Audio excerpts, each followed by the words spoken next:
It seems like I came across a lot of situations early in my life that made me grow up really fast. As I was coming up, freshman year, that was a weird time in my life. I grew up on the west side of Chicago. It's a rough area and everybody has their struggles. And so I was having to do a lot of stuff for myself.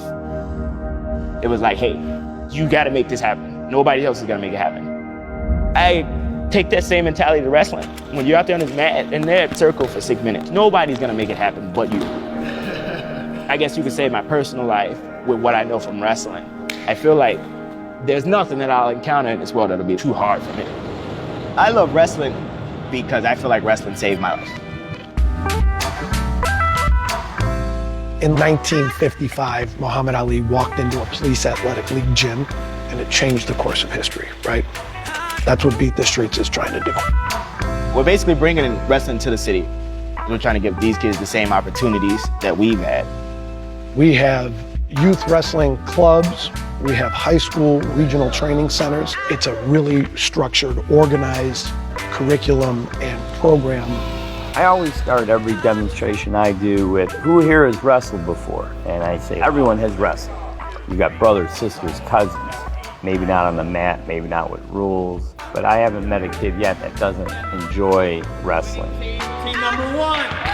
It's the most difficult thing you can do physically. So when you're challenging yourself physically, you're forced to challenge yourself emotionally as well.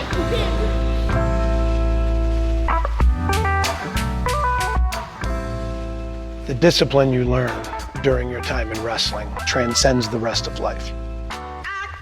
You forge yourself into something that you previously didn't recognize. One of the best stories I know is I picked up Maurice to introduce him to his future mentor.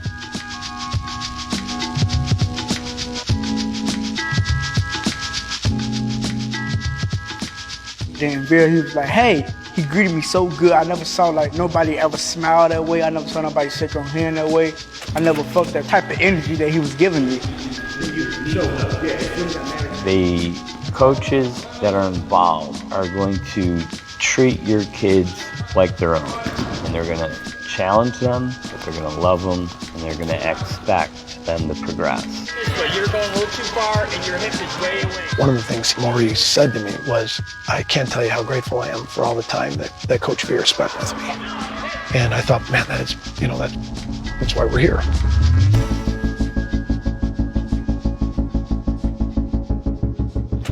When I grew up, I never knew my father. Sometime around 8th grade, my mom, I guess she just had enough. She just kind of kicked us out, and I started to live with my great-grandmother. My junior year in high school, my great-grandmother passed away. I had no family at that point.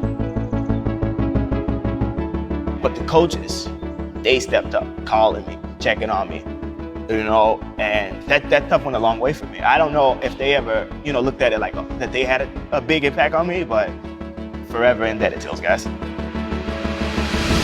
Chris made a really big investment in the sport of wrestling and therefore in himself, and it shaped Chris. Chris is now a mentor and a coach at Beat the Streets. We're competing, man. I get it's just an informal, compete, try to win. You gotta go there. We all need people that are gonna check us and let us know when we're doing right and when we're doing wrong. So I think that could be one of those people that there's a little kid out there that looks up to me. These kids call me Coach Chris, and I'm like, oh man, I can only smile. It feels good. We're gonna give kids that outlet to feel free and just have fun, while getting better at wrestling. Wrestling is a microcosm of all the difficult things you're gonna face when you're an adult. You're gonna face these challenges, right? Where you need to have these values, grit, integrity, perseverance, right? Accountability. Nothing is more real when it comes to those values than wrestling.